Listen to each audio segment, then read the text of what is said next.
Hey, what's up guys? Tyler here with Secureteam. We want to show you a new image of Ceres and the Ceres lights, the dwarf planet known for the mysterious lights found in one of its most largest craters, and that we've done many videos on in the past, and I will put a link down in the video description to some of these past videos and the anomalies we found on there. So this picture was sent to me on Twitter, and it's a more high-resolution image of these lights on Ceres, these glowing lights. And the poster of the tweet said, "Hey, look at this square object just to the right of the massive, largest glowing object in the crater that looks like the monolith that was found on Mars and also Phobos.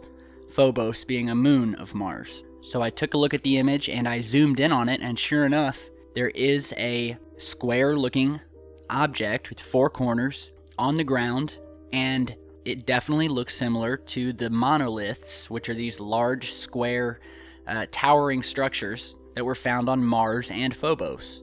Now, if you haven't seen those images, here is and we're saying monolith in quotations because that's what it looks like. If you've ever seen the film 2001: A Space Odyssey, that is the type of object we're talking about. These large, square, black or white colored pieces of stone or whatever material sticking up out of the ground almost like a monument. So here's the so-called Mars monolith that has got a lot of attention in the past years, and as you can see, it definitely has some similarity to this square object found on Ceres. Now, some have said that these monoliths are markers placed there showing that whatever planet or moon that has one has been visited or has been occupied. Sort of like planting their flag, like we did on the moon. And another monolith that looks very similar is to the one found on Phobos, which is a moon, a very interesting and mysterious moon of Mars.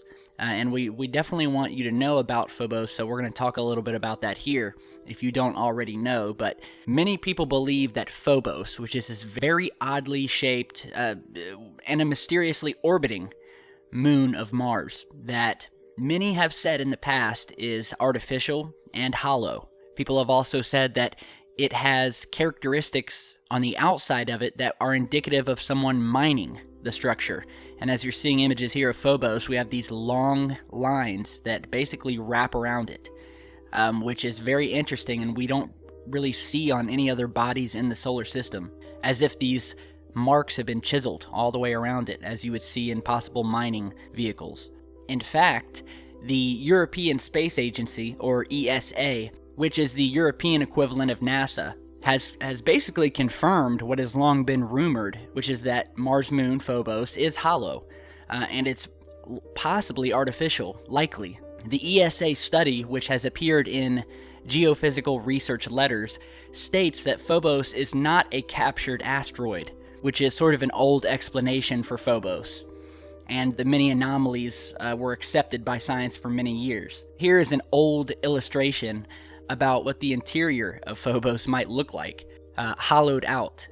And so the ESA reported independent results from two subgroups of the Mars Express radio science team, who independently analyzed Mars Express radio tracking data for the purpose of determining consistently the gravitational attraction of the moon Phobos on the MEX spacecraft, and hence the mass of Phobos. And they concluded that the interior of Phobos likely contained large voids. When applied to various hypotheses bearing on the origin of Phobos, these results were inconsistent with the proposition that Phobos is a captured asteroid. The official ESA Phobos website offers explicit scientific data from multiple perspectives, which strongly support the idea that this is what radar echoes would look like coming back from inside an enormous, hollow, possibly geometric spaceship. Phobos has an internal 3D geometric radar signature. The concurrence of all three of these independent Mars Express experiments, imaging, internal mass distribution, tracking, and internal radar imaging, now agree that the interior of Phobos is partially hollow, with internal geometric, quote, voids inside it. So it's very likely that Phobos is not a natural moon and not a captured asteroid, and that it is hollow.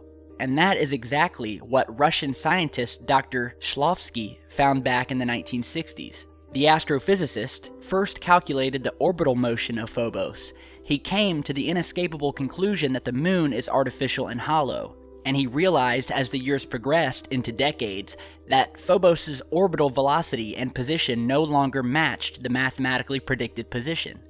He studied in depth the tidal, gravity, and magnetic forces and came to the conclusion that no natural causes could account for the origins of the two odd moons or their bizarre behavior, particularly that exhibited by Phobos. He also felt the second smaller Mars moon, Deimos, also to be artificial, and that likely someone or something had built them. So again, Phobos, Mars, and now Ceres seem to have these same almost identical square structures on their surface.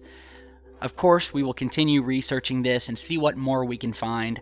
And by the way, speaking about Phobos, and we mentioned this before, there was also the Phobos incident, when the Russians sent 2 probes to monitor Phobos and were knocked out of orbit by a long, cigar cylindrical-shaped craft that they took a picture of before the second ship was also lost. Furthermore, Soviet Air Force Colonel Marina Popovich has gone on record stating that Phobos is an artificial structure. She gave this information to SETI's international director, Dr. Stephen Greer. Her sources also advised that it is hollow. The credentials of Marina Popovich are second to none. A PhD from the University of Leningrad, a graduate from the Military Flight School, and at the peak of her career, she set over 100 aviation records, of which 90 still stand unbroken. Her contacts on the subject stem from her former husband being the first man to rendezvous with another spacecraft in orbit during the Vostok 4 flight in August 1962. And Popovich was associated with the controversial frames that you're seeing here that were smuggled out of top-secret files. And as you can see, there's a cigar-shaped craft in a frame taken by Phobos 2, which is also the same object that is apparently casting the oblong shadow on the surface of Mars in an earlier photo seen here.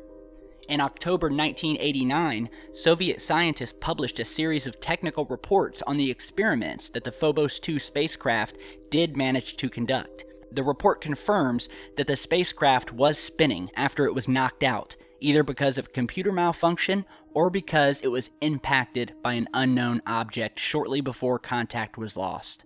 So again, just to recap, Monoliths on Phobos. The Phobos 1 and Phobos 2 spacecrafts were sent out to take pictures of Mars and Phobos and were both knocked out and all contact was lost, but not before photographing a large cylindrical ship, which was then caught casting a long oblong shadow on Mars' surface.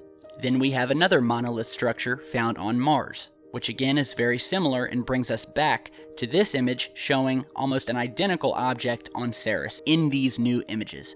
So again, there are definitely some mysterious things going on here. We'll continue to monitor them. Let me know what you guys think down in the comments. And as always, stick around and we'll see you back soon with much, much more.